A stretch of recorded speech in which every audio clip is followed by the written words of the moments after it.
अस्सलाम वालेकुम व्यूअर्स, मैं हूँ Sitara Nayab and welcome to my channel mothers guide. आज की वीडियो बहुत अहम है क्योंकि जब लड़कियाँ पहली दफ़ा माँ बनती हैं और उनके पास कोई बड़ा नहीं होता तो वो एक प्रॉब्लम उनको फेस करनी पड़ती है जिससे वो बहुत घबरा जाती हैं, और वो है स्पॉटिंग या ब्लीडिंग। अगर उनको अर्ली प्रेगनेंसी में ये मसला हो तो वो घबरा जाती हैं और उनको समझ नहीं आता कि उनको फौरी तौर पे क्या करना चाहिए। तो आज की वीडियो हमारी इसी से रिलेटेड है कि हम इसमें आपको बताएंगे वजूहात और सिचुएशन के हिसाब से कि आपको क्या करना चाहिए। वीडियो को आखिर तक देखिए और अपने कमेंट्स के जरिए हमें आगाह करते रहा करें कि आपको हमारी वीडियोस कैसी लगती हैं।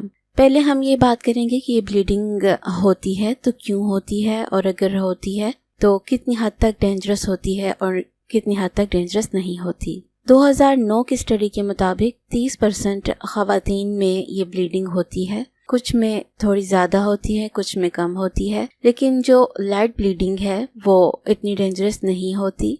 और जो ब्लीडिंग ज़रा हैवी होती है तो वो इंडिकेट करती है कि आपकी प्रेगनेंसी के साथ कोई मसला चल रहा है।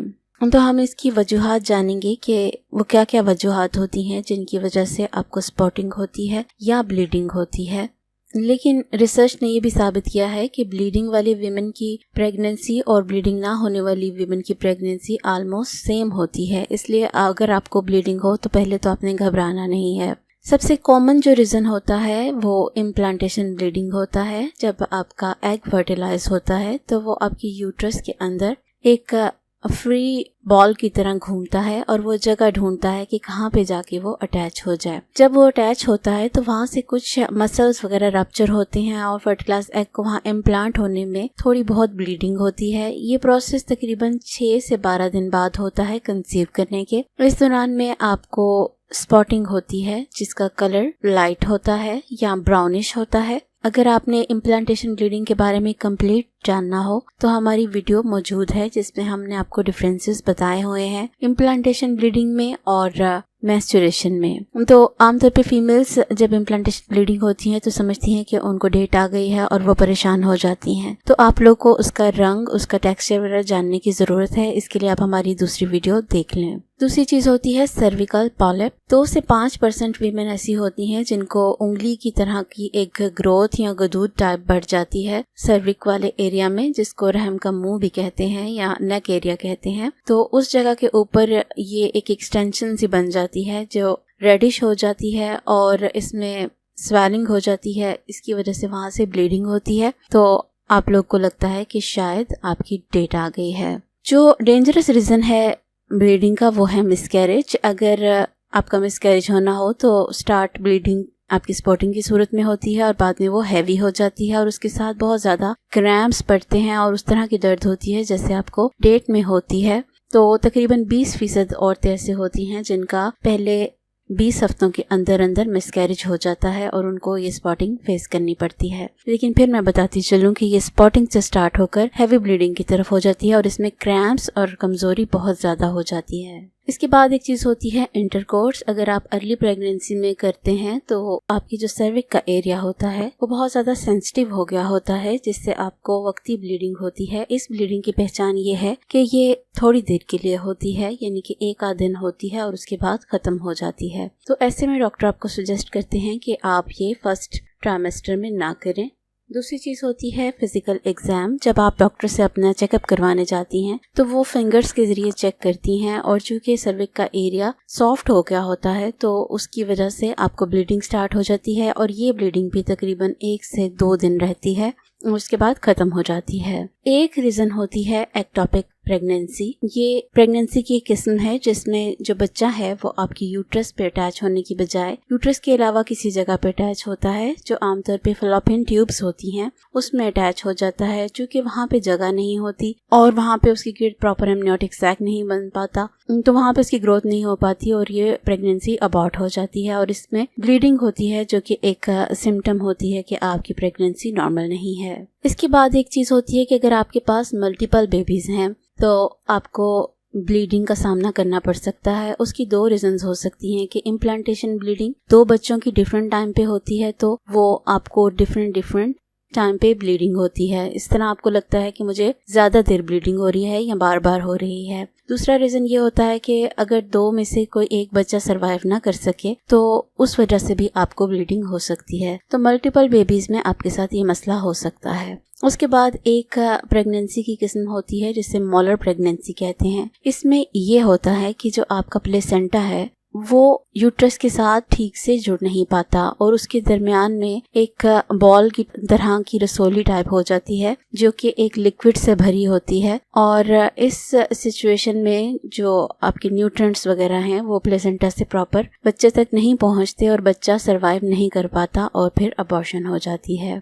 उसके बाद एक प्रॉब्लम होती है सबकोरियोनिक हेमोरेज। इसमें यह होता है कि जो प्लेसेंटा है वो प्रॉपर जुड़ता नहीं है वॉर्म के साथ, यानी कि यूट्रस के साथ। इसमें थोड़ा सा गैप रह जाता है। अगर वो गैप छोटा हो तो ये काफ़ी फीमेल्स में होता है और ये एक हेल्दी प्रेगनेंसी कैरी ऑन हो जाती है। लेकिन अगर ये गैप बड़ा हो तो फिर इसमें इंक्रीज हो जाते हैं रिस्क आपके मिसकैरेज के, जो कि 20 हफ्तों के अंदर अंदर हो जाता है मिसकैरेज। तो ये एक और प्रॉब्लम होती है। इसके बाद एक चीज होती है इन्फेक्शन। ये इन्फेक्शन आपके पेल्विक एरिया में हो सकता है, आपके ब्लैडर में हो सकता है, या आपको यूरिनरी ट्रैक्ट इन्फेक्शन हो सकता है। किसी किस्म का भी इन्फेक्शन अगर आपके पेल्विक एरिया में होगा तो उससे आपको ब्लीडिंग या स्पॉटिंग हो सकती है। ये जो इन्फेक्शन है इसका कॉज होता है बैक्टीरिया, वायरस या फंजाई, और कई दफा यीस्ट का इन्फेक्शन होता है जो कि बहुत ज्यादा स्वेलिंग कर देता है और उसमें से ब्लीडिंग लाजमी होती है। तो ये एक इन्फेक्शन भी कॉज होता है आपकी इस प्रॉब्लम का। एक और चीज होती है कि सर्विकल चेंजेस, यानी कि आपकी सर्विक्स का जो एरिया है वो पहले से सॉफ्ट हो गया होता है और जो प्रेगनेंसी के हार्मोन्स होते हैं उसको एक्स्ट्रा सेंसिटिव कर देते हैं। आपको मामूली इचिंग के साथ भी वहां से ब्लीडिंग स्टार्ट हो सकती है। तो ये जो ब्लीडिंग होती है ये घबराने वाली नहीं होती, ये वक्ती होती है और ये खुद ही ठीक हो जाती है।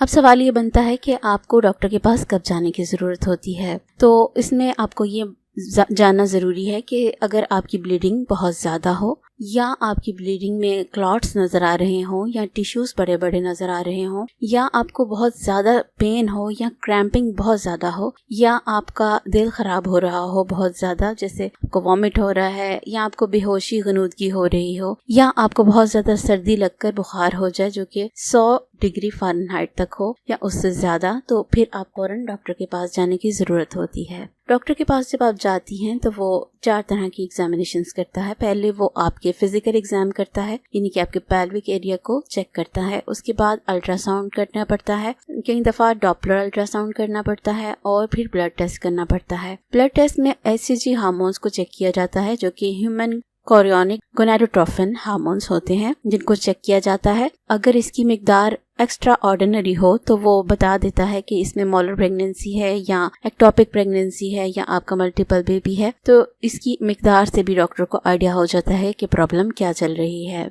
इसकी ट्रीटमेंट यूँ होती है कि अगर सर्विकल पॉलिप हो तो वो उसी वक्त डॉक्टर इसका मसला हल कर देते हैं, आपको दवाइयाँ दे देते हैं। अगर मसला कोई और हो तो इसमें 3 तरह की ट्रीटमेंट्स होती हैं। आपको रेस्ट दिया जाता है, मेडिकेशन दी जाती है और इवन सर्जरी होती है। दवाइयों में आपको मेथोट्रेक्सेट और मीज़ोप्रोस्टोल दी जाती है। ये आपके जिस्म के अंदर या वॉर्म के अंदर फालतू जो टिश्यूज वगैरह हैं उसको एब्जॉर्ब करती हैं और अगर उनकी वजह से कोई कॉम्प्लिकेशन हो रही हो तो वो दूर हो जाती हैं। लेकिन अगर ब्लीडिंग ज़्यादा हो जाए तो फिर आपको डीएनसी करवानी पड़ती है या खुद से हो जाती है। तो ये सारा कुछ डॉक्टर आपके साथ मीटअप के बाद चेक करता है और अगर उनको ज़रूरत पड़े तो वो आपको फिर वीकली बुला लेते हैं या आपको कंटिन्यूस मॉनिटरिंग में रखते हैं। कुछ चीज़ों को आपको ध्यान में रखने की ज़रूरत होती है जब आपकी ब्लीडिंग होती है। उसको जानने से पहले आप हमारी हर्बल प्रोडक्ट की ऐड देखिए जो कि हमने आपके लिए ही मंगवाई है, जो कि प्रेगनेंसी में यूज़ करने के लिए बिल्कुल सेफ है। Chinese Herbal Glow. Get permanent, spotless, young, brighter, fresh and tightened skin. Equally useful for males and females. Gift for pregnant women. Miracle for teenagers. Mix in milk and apply for 30 minutes to let it dry. Remove mask by doing circular massage with wet hands. Remove and lighten acne, pimples, blackheads, whitehead, dry patches, wrinkles, black circles and fine lines. 100 rupees for each sachet. Delivery free on buying 5 sachets. Book your order now. 0311 402 1069. तो देखिए add. जी, तो जो चीज़ें आपने जहन में रखनी है सबसे पहले, अगर आपको जब ब्लीडिंग होती है तो ये है कि पहले आपने देखना है कि आपकी प्रेगनेंसी को देर कितनी हुई है। अगर तो फर्स्ट ट्राइमेस्टर है तो फिर आपको उस हिसाब से इसके बारे में प्रिकॉशंस लेनी पड़ती हैं। दूसरा ये देखना है कि कितनी देर हुई है ब्लीडिंग, और फिर ये देखना है कि क्या आपको प्रेगनेंसी स्टार्ट होने के साथ ही ब्लीडिंग स्टार्ट हो गई है या बाद में शुरू हुई है, या ये देखना है कि ये ब्लीडिंग होके रुक जाती है या होती रहती है या ऑन एंड ऑफ होती है। फिर इसके बाद ये देखना है कि ब्लड कितना निकल रहा है। फिर ये देखना है कि ब्लड का रंग क्या है, और फिर ये देखना है कि ब्लड में कोई स्मेल तो नहीं है स्पेसिफिक, या आपको क्रैम्प्स या पेन तो नहीं हो रही, या डिजीनेस फील तो नहीं हो रही आपको, या कमजोरी, वॉमिटिंग, नोजिया या डायरिया तो नहीं साथ हो रहा, बुखार तो नहीं हो रहा। और ये देखना है कि आपका कोई एक्सीडेंट या आप कहीं गिर तो नहीं गई। तो ये चीजें आपने देखनी है। इसके अलावा ये भी देखना है कि अगर आपको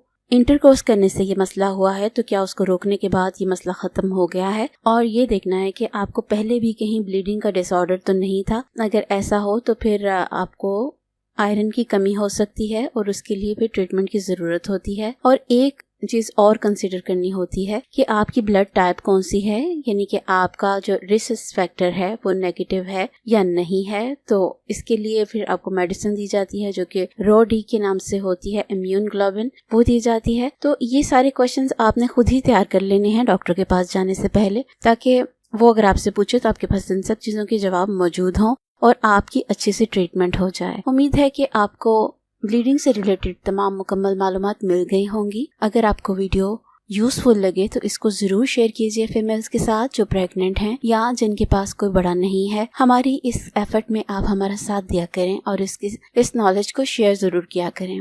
और अगर आपने हमारे चैनल को सब्सक्राइब नहीं किया और आप फर्स्ट टाइम आई हैं हमारे चैनल पे, तो इसको सब्सक्राइब कीजिए, क्योंकि हम तो बहुत अच्छी वीडियोस आपके लिए लेके आते हैं और आगे भी लेके आएंगे, और आपकी रिकमेंडेशन के ऊपर भी हम वीडियोस बनाते हैं। अपना बहुत सा ख्याल रखिए। Take care. अल्लाह हाफिज।